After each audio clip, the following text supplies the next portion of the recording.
Salam Rahayu.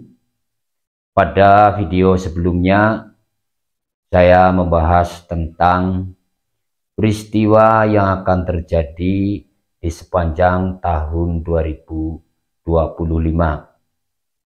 yang diawali dari bulan Juni. Banyak yang tidak memahami ini, bahwa apa yang saya bahas di dalam video-video tersebut adalah merupakan keprihatinan bagaimana orang-orang yang seharusnya menjadi panutan kita, yang selalu membawa identitasnya, akan tetapi hari ini mereka mempertontonkan bagaimana akhlak di negeri ini sudah tidak lagi penting. Padahal bangsa ini dikenal karena budi pekertinya, sopan santun, serta toleransi yang sangat tinggi. Akan tetapi hari ini semuanya sudah berubah, di mana masyarakat bangsa ini sudah menjadi masyarakat yang pemarah, yang mudah tersinggung, mudah marah, dan yang paling memprihatinkan adalah ketika terjadi perbedaan pendapat, perbedaan politik, perbedaan lain sebagainya, maka yang kita saksikan adalah saling menyerang, saling mencaci, saling memaki. Dan ini adalah kenyataan yang hari ini sedang kita saksikan. Hampir keseluruhan menunjukkan bahwa akhlak ini sudah tidak lagi penting. Dan ini sangat memprihatinkan. Dan ini adalah kenyataan yang harus jujur kita akui. Bahwa kehancuran akhlak masyarakat sebuah bangsa ini disebabkan oleh dua hal, yaitu umaroh dan ulama. Jadi ketika umaroh atau pemerintahnya baik, maka baik pula masyarakatnya.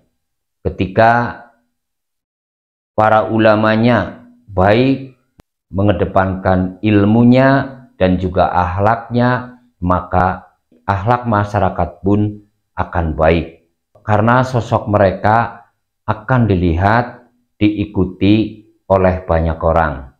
Dalam video kali ini saya akan membahas tentang 7 peristiwa yang akan terjadi setelah bulan Suro tahun 2025. Yang pertama, akan terjadi banyak bencana. Jadi bencana akan terjadi di mana-mana. Sebagian besar terjadi karena ulah manusia, penebangan hutan, tambang liar, dan lain sebagainya. Ini menjadi pemicu terjadinya bencana-bencana. Lalu kemudian peristiwa yang kedua, karma akan datang kepada siapa saja. Jadi apapun yang kita tanam di masa lalu, setelah 1 Syuro kita akan memanennya. Perbuatan kita di masa lalu, setelah 1 Syuro kita akan mendapatkan balasannya. Dan ini perlu menjadi perhatian, jangan pernah mengabaikan ini, karena ini akan terjadi. Jika selama ini kita baik-baik saja, setelah kita melakukan hal-hal yang buruk, maka setelah 1 Syuro tahun 2025 kita akan menerima apa yang menjadi balasannya. Nah ini, kemudian peristiwa yang ketiga, banyak kematian terjadi tiba-tiba. Jadi akan terjadi kematian-kematian yang terjadi secara tiba-tiba. Ini berkaitan dengan karma. Siapapun yang menentang perubahan, maka dia akan dibinasakan.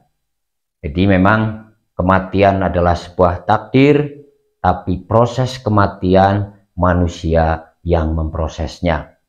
Jika dia adalah orang baik, maka besar kemungkinan kematiannya adalah ketika ia sedang melakukan kebaikan. Ketika berperilaku buruk, merugikan, munafik, atau menyesatkan, maka di ujung kematiannya dia pun sedang melakukan hal-hal tersebut. Jadi jangan disalahartikan bahwa kematian itu pasti, kelahiran itu pasti, tapi proses kelahiran manusia yang berproses. Terjadinya kematian seseorang itu pun manusia yang berproses. Mulai dari bulan Juni tahun 2025 akan dimulainya perubahan. Jadi Nusantara ini akan mengalami perubahan. Setelah sekian lama bangsa ini yang mengalami kemunduran, terutama di dalam pola pikir. Pola pikir kita mengalami kemunduran. Lalu kemudian peristiwa yang keempat, tenggelamnya para pemimpin spiritual. Jadi mereka yang selama ini mengatasnamakan kebaikan, mengatasnamakan kelompok tertentu, agama tertentu, golongan tertentu, akan tetapi pada kenyataannya yang mereka lakukan adalah mencari keuntungan untuk kemewahan mereka, untuk kekayaan mereka, untuk kemuliaan mereka. Setelah 1 Syuro tahun 2025, mereka akan ditenggelamkan. Satu persatu mereka akan dibukakan keasliannya. Kemudian peristiwa yang kelima, pandemik akan terjadi kembali. Jadi setelah 1 Syuro tahun 2025 ini akan terjadi pandemik.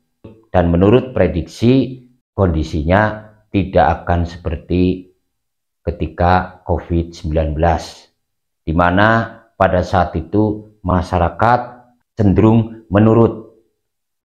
Pada kali ini akan banyak penolakan, penentangan yang ini bisa menimbulkan konflik-konflik. Kita perlu waspada dan perlu berhati-hati. Kemudian peristiwa yang keenam, konflik akan semakin meluas. Konflik ini terjadi seiring tingkat kesadaran masyarakat mulai merasa jenuh, mulai bereaksi. Jadi tingkat kesadaran masyarakat ini akan semakin besar seiring dengan banyaknya bukti-bukti orang-orang yang seharusnya menjadi panutan, bicara mereka tidak sesuai fakta yang terjadi. Akan banyak penentangan, penolakan, ucapan-ucapan yang sebelumnya dipercaya. Setelah 1 Syuro tahun 2025 ini tidak akan lagi mereka dengarkan, karena faktanya berbeda dengan apa yang mereka sampaikan.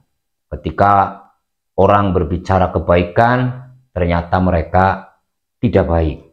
Ketika berbicara kemanfaatan, ternyata mereka tidak memberikan manfaat, malah justru mereka memanfaatkan kita semua. Lah ini. Kemudian peristiwa yang akan terjadi berikutnya, yang ketujuh, sebuah ormas besar akan semakin tidak dipercaya. Beberapa tahun yang lalu, kalau nggak salah di tahun 2022, saya pernah menyampaikan pada video 1 Syuro tahun 2022, saya sudah menyampaikan peristiwa-peristiwa, salah satunya organisasi besar akan retak atau bahkan akan terjadi perpecahan. Dan kali ini akan semakin tidak dipercaya seiring munculnya bukti-bukti yang mulai diketahui oleh masyarakat. Sebagaimana kita ketahui bahwa pemerintah kita sedang rame-ramenya, sedang gencar-gencarnya menertibkan ormas-ormas. Dan ini adalah salah satu ketentuan yang memang harus terjadi. Sekali lagi saya sampaikan bahwa Nusantara ini mulai 1 Juni tahun 2025 akan mengalami perubahan. Siapapun yang menentang perubahan ini, mereka akan tenggelam. Dan siapapun yang selama ini merusak alam dan lain sebagainya, mereka pun akan ditenggelamkan. Yang munafik, yang selalu mengatasnamakan kebaikan untuk mendapatkan keuntungan, yang menipu daya akal pikiran masyarakat, maka mereka pun satu persatu akan ditenggelamkan. Ini saja yang bisa saya sampaikan. Mudah-mudahan ini bisa bermanfaat, bisa menambah wawasan kita bersama. Terima kasih. Salam Rahayu.